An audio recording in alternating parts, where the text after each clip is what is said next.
Donald Trump ayaa caawa shir degdeg ah iskugu yeeray golaha ammaanka qaranka ee Mareykanka ama Security Team qolooyinka loo yaqaano White House-ka ayayna hadda ku shirahayaan isla caawa kadib markii Mareykanka uu khasaarihii ugu weynaa maanta kala kulmay Iran wixii hore waa la iskala baxay hadda diyaaradihii Mareykanka ugu qaalisanaa waliba kuwii ugu weerarka cuslaa ugu halista badnaa ayaa Mareykanka maanta laga soo riday ilaa iyo 4 diyaaradood diyaaradii ugu horeysay ee Iran ee soo riday waxay ahayd F-15 hal qof ayaa laga badbaadiyay askartii kale ee diyaaradda waday ilaa iyo hadda waa la baadigoobayaa oo waa la raadinayaa sidoo kale laba helicopter oo loo soo diray in diyaaraddaasi iyo waliba crewgii ama teamkii ay waday ay soo badbaadiyaan laba diyaaradood oo helicopter ah oo loo diray howlgalkaasi in ay baaritaan ku soo sameeyaan diyaaradii la riday ayaa sidoo kale ayagana dhulka lagu soo riday oo strike ay ku sameeyay qolooyinkan Iraniyiinta sidoo kale diyaarad afraad ayaa sidoo kale Air Force A10 Warthog lagu magacaabo ayaa sidoo kale ku burburtay Persian Gulf A10 Warthog ayaa sidoo kale duuliyihii waday asaga waa la badbaadiyay sidoo kale waxaa la soo sheegayaa wixii wada hadal ahaa oo ku saabsanaa Iran iyo Mareykanka ka dhaxeeyay ee Pakistan ka socday Islamabad in ay totally burbureen oo Iran ay iska diiday totally maadaama Iran bridge-keedii ay dhisanaysay ama bundadii ay dhisanaysay shalay la weeraray oo Donald Trump uu burburiyay asaga oo kaga dhabeeyay hadalkiisii habeen dhaweyd uu ka jeediyay khudbadii taariikhiga ahayd ee la wada sugahayay balse wixii la sugahayay opposite-keedii ama wax iska maalayacni ay noqotay balse ciyaartaas ayuu kaga dhabeeyay oo Donald Trump uu dhahayay waxaan ku celinaynaa meeshii ay ka imaadeen ee Stone Age waana burburinaynaa zero ayna ka soo bilaabahayaan ayuu kaga dhabeeyay oo wuxuu bilaabay in uu burburiyo civilian infrastructure iyo waliba buundooyinkii in uu burburiyo ayuu bilaabay sidoo kale jawaabahaasi ayaa jawaabo u ah in macnaha Mareykanka sidoo kale heshiiskii ee Iran uu kula jiray ee Islamabad iyo Pakistan iyo Turkida iyo Carabta intooda badan sidoo kale dhexdhexaadinayeen ayuu sidoo kale Iran iska diiday saacadihii la soo dhaafay maadaama waxyaabaha Mareykanka uu u baahan yahay in Iran ay la qabato sidoo kale amarada in waliba Donald Trump iyo Mareykanka qoladan Mareykanka haysato ee Republicaanka ah midigta fog ee cunsuriyiinta ayaa waxay isku dayahayaan in ay Iran is hoos keenaan sida wadamada qaar ay ula dhaqmi jireen balse Iraniyiintu waa dad aad u madax adag oo Persian ah dadka ugu mayilka adag bariga dhexe wadanka ugu awooda badanna ku soo bixi doono taariikhda iyo waliba geopolitikada sida ay u socoto markii la fiiriyay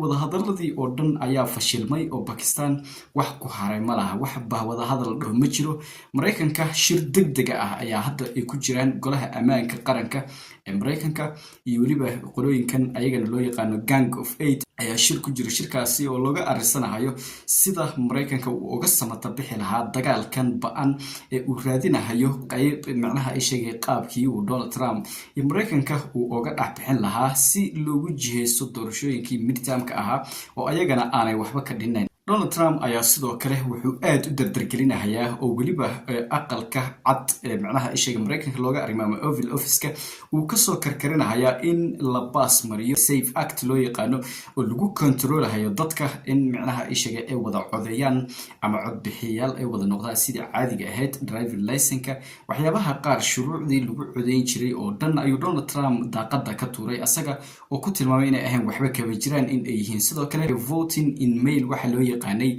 ama dadka qaabka online-ka ku codeyn jiray siyaabo kala duwan iyo shaqooyin waxyaabo badan Mareykanka sida ognahay waa land of opportunity waxyaabo badan oo waxa jira xitaa qofka uusan u baahnayn in uu goobaha codbixinta uu tago uusan u baahnayn macnaha ay sheegay online-ka laga codeyn jiray qof walbo sida uu rabo uu codeyn jiray Donald Trump ayaa Mareykanka wuxuu ka dhigayaa guri asaga uu leeyahay oo kale asaga oo dadka amar ku siiyay executive order-kana shalay saxiixay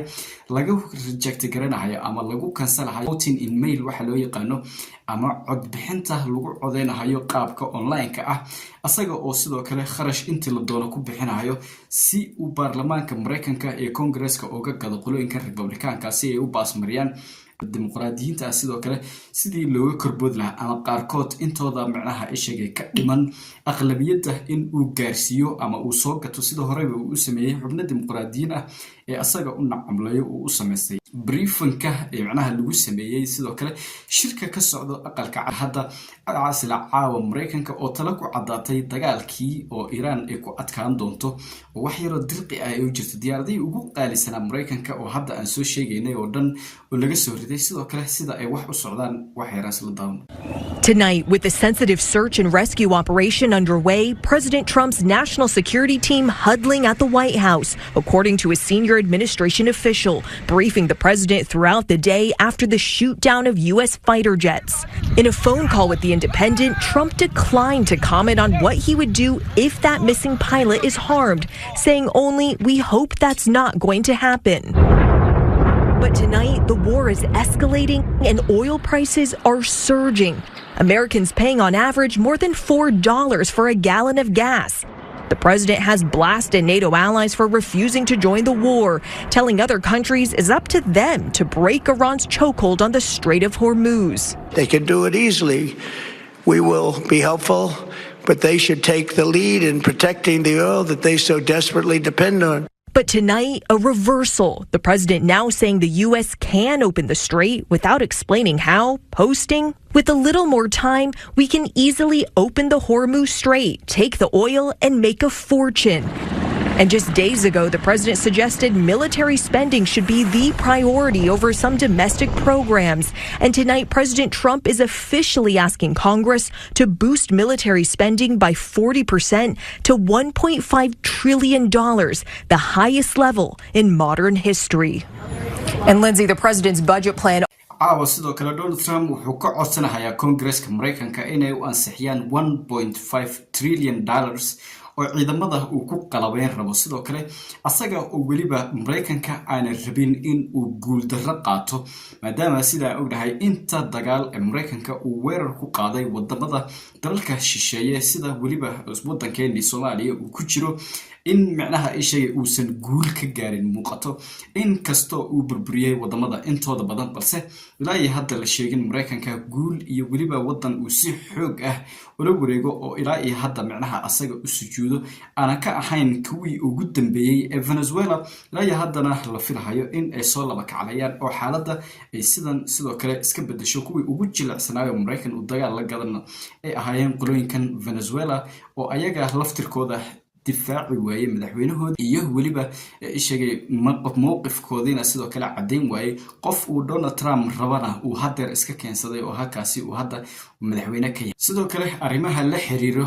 voting in mail waxa loo yaqaan ama qaabka online loo codeynayo ilaa iyo 23 gobol oo Mareykanka kamid ah California ee horboodayso ayaa dacwad ka gudbiyay Donald Trump sida uu u rabo in doorashada uu fargeliyo sida ay ognahay Mareykanka waa la kala madax banaan yahay waana la isyahay oo gobolada ayaga ayaa u madax banaan qaabka ay doorashooyinka federaalka ah u qabsanayaan marka gobolada in uu gacan dhaafo sidoo kale asaga oo isticmaalayo awoodda White House-ka ama aqalka cad in macnaha ay sheegay ay sidoo kale sharci darro tahay ayaa lagu gudbiyay taas oo la filayo in maxkamadaha ay ku soo jawaabaan jawaab ayaga raacsan ama gobolada taabacsan maadaama sida ognahay dastuurka Mareykanka ay ku qoran tahay gobolada si xor ah oo madax banaan in ayaga ay u maamulaan doorashooyinka iyo qaabka ay state kasta uga dhacayso ama hadii ay bedelahayaan dastuurada gobolada u gaarka ah iyo stateyada u gaarka ah in ay macnaha ishigay wax ka bedel hadii ay ku sameynayaan ayaga ay qaadaan